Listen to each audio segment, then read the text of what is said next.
bolsun, ömürüңөр uzun bolsun. Bala çaqaňar menen, ata eneňer menen, tugan urug menen mana elimiz tinç bolsun. Jakşı iştep, jakşı jürgüler, bardan yüzüňer jarık bolsun. İşkanalarda, işlegen jereňerde urmatly bolup iştep jüregüňkeler. Rahmat. Şol katarda şu aşky bergen baldarga dua kılaylyk ha, opşi. Amin.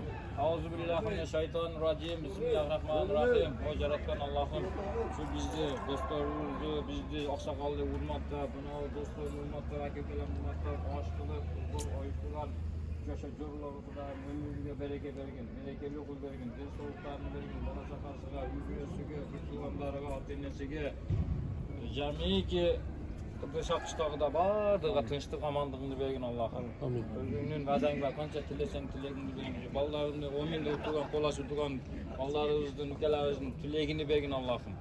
Her daim yüzleri jargo kiyingi kurban aýtlarga sak salamat bardygybızga, garabızga dagı ballarybız, neblerimiz koşulup, köpeyip ayet bayramlarda ötközüp nasip kılgın. Rabbana atina fid dunya hasanatan ve fil ahireti hasanatan ve qina azabannar rahmat. Rahmat aş bergenlerge Allah razı bolsun. Ajidin kevke.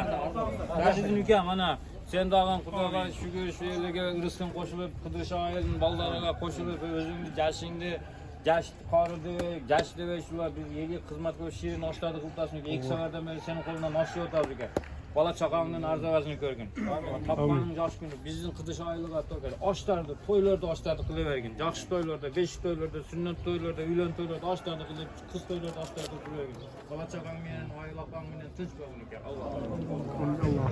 Bala kim yapada? Ki telefon algyl ey. Ne kılagla ama iştirip paketler bir çalam ya. Mana kegen jamat ýa. Ibrahim. Berdiň mi sen? O men kegen ülkeler jamat. Her bir kadamlarga Allah Taala razı bolsun. Ana bugün jakşı niyet menen keldiňer, bardyňar manaýyňa ratçyk, hakykatdan bayram köňüldü ötdü. Şunda bayramlarda Hudaý Taala bizge nasip kıla bersin. Amin. Kegen kadamlar. Sakal sizden bir mana meyman adamın bir duasyny alıp koýarlyk. Durun. Bir dua koýun. Hammamizni ishlarimizni Xudo rivoyat etsin. Mana shu yerda qancha odamlar kelib, nima yaxshi niyatlar bilan yurgan bo'lsa, hamma yaxshi niyatlarga yetishganlar. Rahmat. Sağlık da dualar kılanlar oğul gören, kız gören, dualar